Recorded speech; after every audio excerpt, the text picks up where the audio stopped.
A woman will literally rewrite the entire story of your relationship inside her head.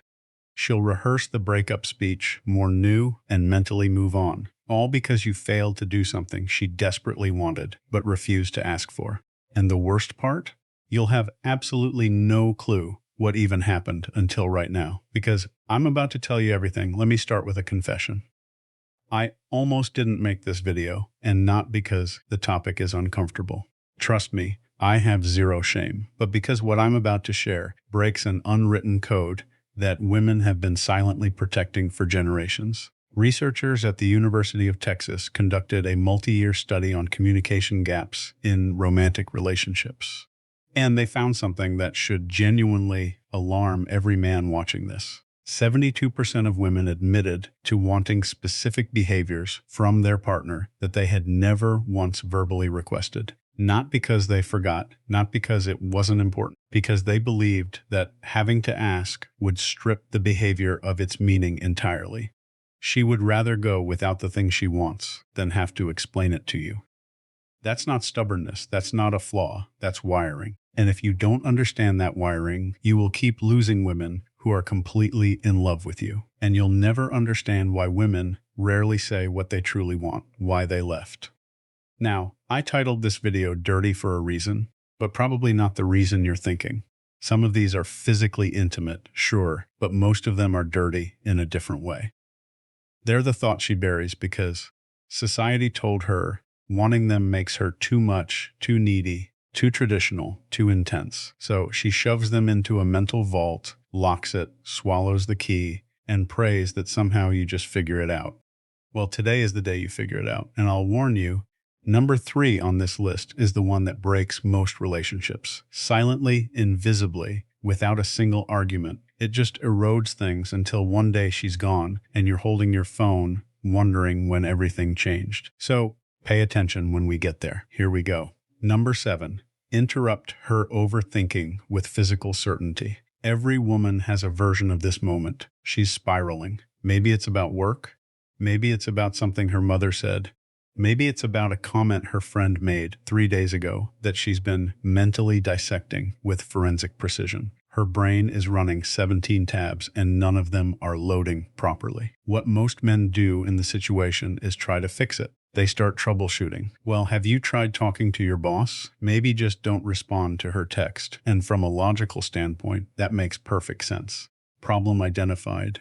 Solution offered. Case closed. But here's what she actually wants and what she will chew her own off before requesting. She wants you to walk over without saying a single word, take her face in both hands and kiss her forehead or pull her against your chest and just hold there. No advice, no commentary, just your physical presence communicating something that words consistently fail to deliver. I'm here. I'm solid. You can fall apart for a second because I'm not going anywhere. Neuroscientist Dr. Tiffany Field, who founded the Touch Research Institute at the University of Miami, has published over 100 studies proving that physical touch reduces cortisol levels by up to 31% within minutes. But here's what the data doesn't capture: the snort's emotional weight of unsolicited touch.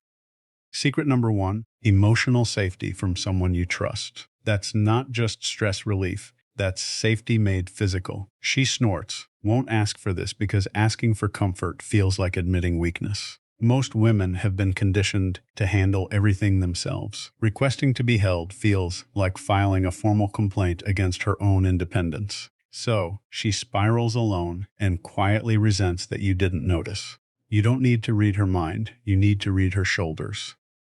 If they're tense, if she's gone quiet, if she's scrolling her phone, but clearly not absorbing anything, that's your signal.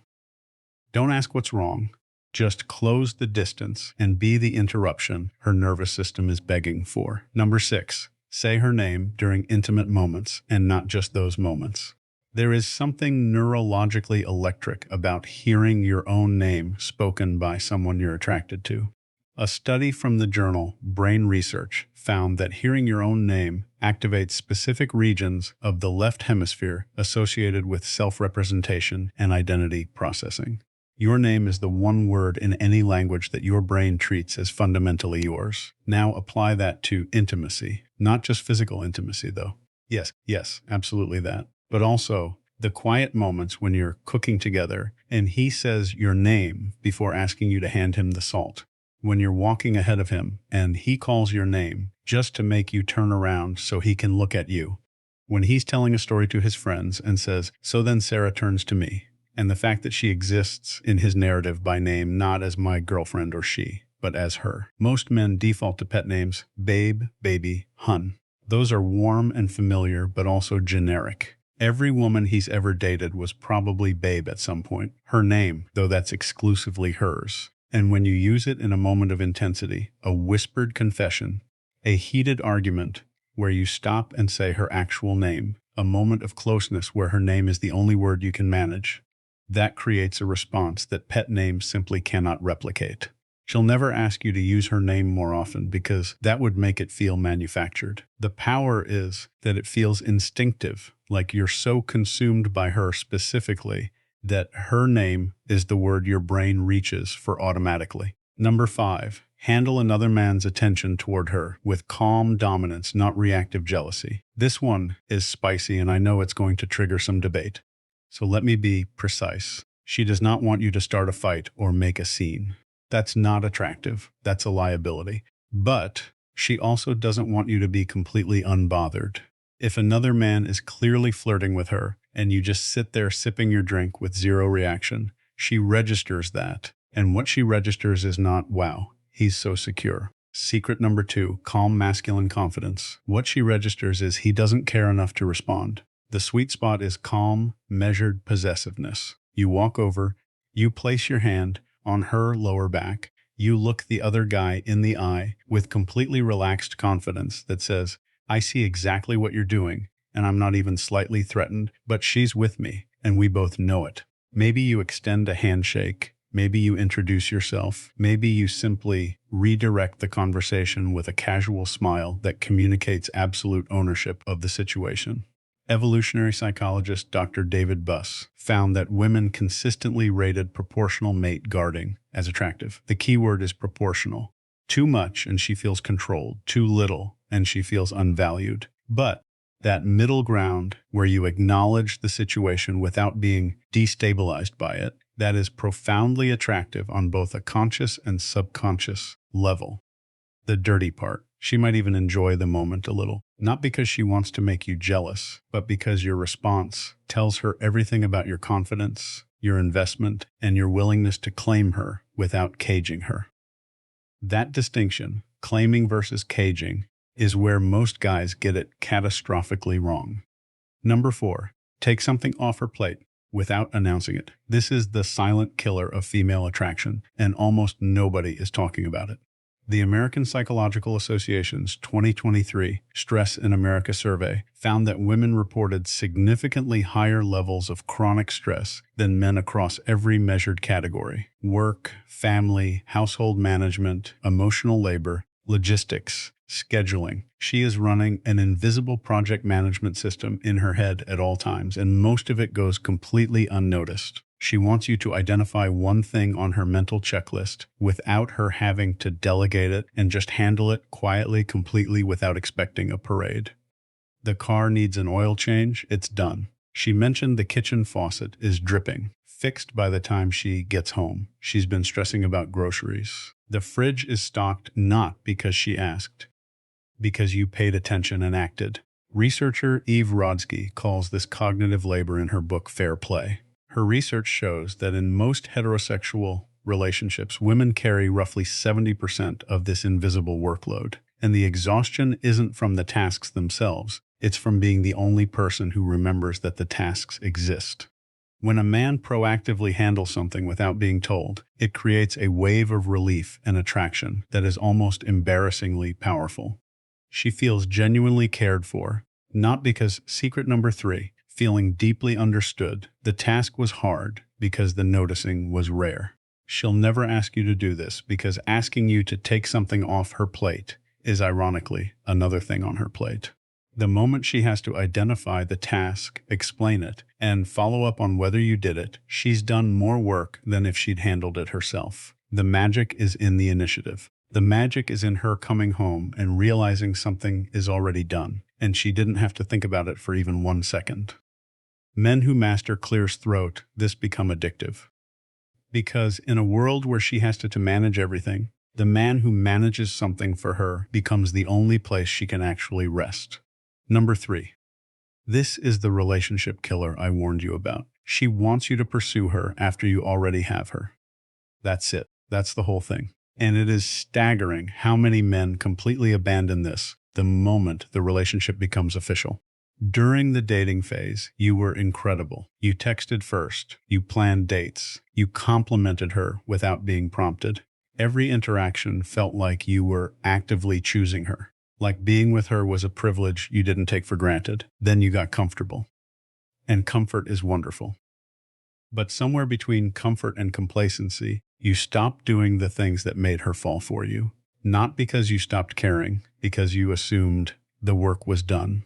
Dr. John Gottman, whose research has predicted divorce with over 90% accuracy, identifies this as the erosion of turning toward. His data shows that couples who eventually separated had a turning toward rate of only 33%, while couples who stayed together maintained a rate above 80%. She doesn't need grand romantic gestures every week. She needs evidence, consistent, undeniable evidence that you would choose her again today.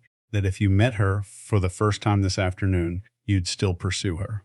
That she hasn't become furniture in your life. She will never vocalize this because saying, "I need you to pursue me again," feels desperate. So instead, she goes quiet. She pulls back. She starts investing less because you invested less first. And by the time the conversation happens, if it ever does, the distance has already hardened into something much more difficult to reverse. A random Tuesday text that says, "I was just thinking about you and had to tell you," takes 4 seconds to send and can sustain weeks of emotional connection. A secret number 4, consistency over sweet words planned date night. Not because she asked, but because you refuse to stop being the man who plans things, communicates more than 1,000 I love yous on autopilot. The men who keep pursuing their partners long after the chase is over are the men whose partners never stop being in love with them. The men who stop, they become roommates, slowly, painlessly, and then all at once. Number 2, be verbally explicit about your desire for her, specifically her. Most men think women want to hear that they're beautiful, and they do. But your beautiful is the baseline. It's the equivalent of tipping 15%. Expected snorts, and it doesn't leave an impression. What she actually wants, what makes her replay your words at 2 a.m. in the morning, is specificity. Not your beautiful, but the way you tilt your head when you're thinking about something serious makes it physically difficult for me to concentrate. Not I'm attracted to you, but I watched you walk across the room at that party, and I forgot I was mid-conversation with someone. Not you look good, but that thing you did with your hair today, I've been distracted since this morning and it's becoming a problem. The dirty element here is intensity. She wants to feel like your attraction to her is slightly unmanageable. Not in a threatening way, in a way that communicates, "You have disrupted my ability to function normally, and I am not even a little bit sorry about it." That raw, almost confessional quality, where you're not delivering a compliment, but admitting to a condition, that's what makes women feel genuinely desired. She'll never ask for this because you can't request obsession. It has to come from authentic overwhelm. And the beautiful thing is, if you actually feel it, all you have to do is stop censoring yourself. The thoughts are already there, you're just not saying them out loud. Start saying them out loud. Number 1, physically move her. I saved this for last because it's the one that makes women lose their composure fastest, and it's the one men are most hesitant to do. She wants you to physically guide her, move her, reposition her with confidence and without asking. First, hand on her waist, steering her to the other side of the sidewalk so she's not walking next to traffic. Fingers laced through hers, pulling her in a different direction because you spotted something you want to show her. Palm against her lower back, guiding her through a doorway. Hand on her thigh under the table, not groping, not performing, just present. Standing behind her, both hands on her hips, gently turning her towards something. A study published in Evolutionary Behavioral Sciences found that women rated physical assertiveness. Secret number 5, purpose and ambition defined as confident, non-aggressive physical guidance as one of the top 5 indicators of a desirable partner. This behavior activated associations with protection, decisiveness, and physical confidence simultaneously.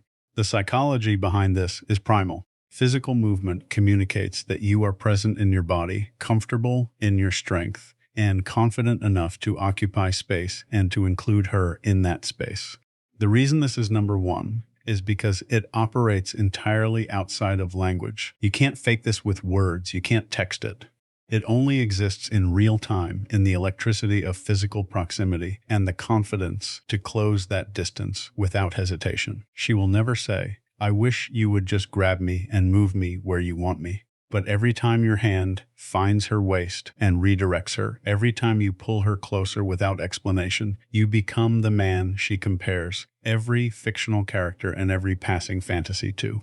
And none of them win because they're not real. And you're standing right there with your hand on her back, proving that reality is better. So now you have them 7 things women have been silently wishing for and stubbornly refusing to verbalize since the beginning of recorded romantic history. The fact that you watched this entire video tells me you're not the kind of man who assumes he already knows everything. You're the kind who actually wants to understand. That quality alone puts you ahead of 90% of the men she's ever encountered. But knowledge without action is just trivia. I didn't make this video so you could store these as interesting facts. I made it so you could use them tonight, tomorrow, in the next quiet moment where you choose between playing it safe and doing something that actually makes her feel something. Choose the second option every time. Now, here's something that ties everything together in a way that might genuinely change your next interaction with her. While you've been sitting here learning what she secretly wants, there's an entirely separate reality playing out on her end that you're probably blind to. She's been watching YouTube, she's been evaluating, calculating, and in many cases, she's already made her decision about you. The verdict is in, and she's not sharing it. The video appearing on your screen right now is called 4 Clear Signs She's Already Chosen You, but Isn't Telling You. And if you don't watch it next, everything you just learned becomes only half the equation. Knowing what she wants is powerful, but recognizing when she's already decided you're the one, that's the difference between a man who's trying and a man who's already won without realizing it. It's right there. Go watch it now.